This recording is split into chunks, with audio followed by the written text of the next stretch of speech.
Il est 12h30, mesdames, messieurs, bonjour. La rentrée scolaire est dans moins de 2 semaines. Elle n'est pas toujours un moment facile pour les enfants. Entre excitation, appréhension et nouvelles habitudes, l'équilibre émotionnel peut être mis à rude épreuve. Comment préparer psychologiquement les tout-petits comme les plus grands à ce rendez-vous important? La réponse avec le psychologue pasteur Jean-Jacques Goroumet. L'une des choses que vous pouvez rencontrer, c'est surtout lorsque vous voulez quitter une école pour une autre école. Vous êtes un peu paniqué, vous avez la peur. Et je vais aussi profiter de parler de ceux qui vont dans les classes dénommées, je ne sais pas, classes noires, comme les classes de 4e et de 3e. On dit que là-bas c'est difficile, hein? Et première aussi, on dit que c'est difficile, peut-être des fois terminale. Si déjà vous mettez dans votre tête que la chose est difficile, vous aurez donc à lutter. Enlevez de votre tête, ce n'est pas vrai. Aucune mathématique n'est difficile, à moins que vous l'avez accepté comme difficile dans votre tête. Donc déjà, commencez par bien respirer et inspirer, en pensant à la nouvelle rentrée qui veut commencer. Je vous exhorte, prenez du temps.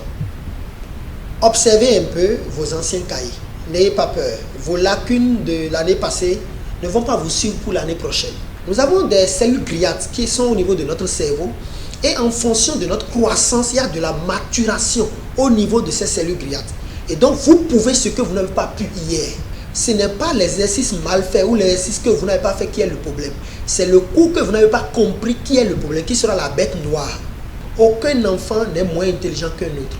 Donc, encouragez les enfants à voir le meilleur qui est en eux. Et je crois que la rentrée sera belle. Ne laissez pas les enfants aux domestiques ni aux répétiteurs. Les enfants, surtout à l'école primaire, éprouvent un grand plaisir à voir leurs parents à leur côté avec leur cahier de leçons.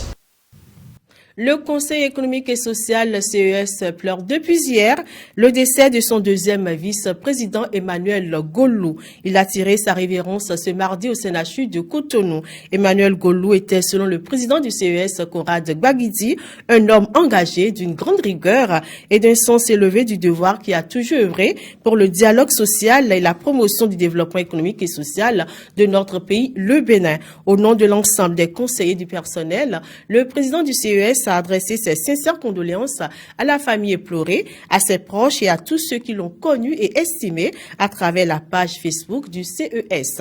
Emmanuel Gollou, faut-il le rappeler, fut ministre de l'Énergie, plusieurs fois député et était membre du bureau exécutif national du parti, le Bloc républicain. Les nouveaux membres de la Commission béninoise des droits de l'homme étaient ce mardi 2 septembre au cabinet du président de la Cour constitutionnelle.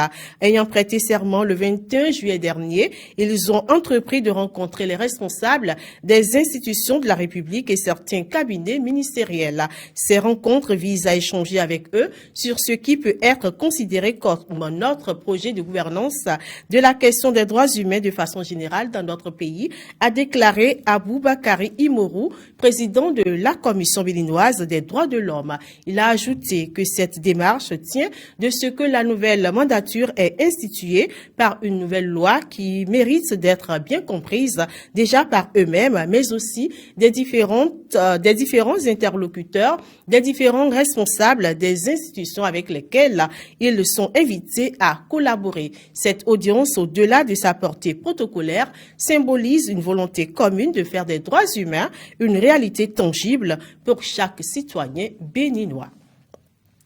Romiad Wadani, actuel ministre d'État chargé de l'économie et des finances et candidat unique de la mouvance pour la présidentielle de 2026, était hier matin au siège de l'Union progressiste Le Renouveau à Cotonou. Il a échangé avec la direction exécutive nationale du parti, avec à sa tête le président Joseph Djogbenon. Lundi, il était au siège du parti Le Bloc républicain, accompagné de plusieurs collègues ministres du gouvernement. Il a été accueilli par le président du BR ce lundi, Abdoulaye Biotchane, et plusieurs autres membres du parti. Les discussions étaient conviviales. Pour rappel, dimanche dernier, il a été choisi par les deux partis de la mouvance comme candidat unique pour la présidentielle de 2026.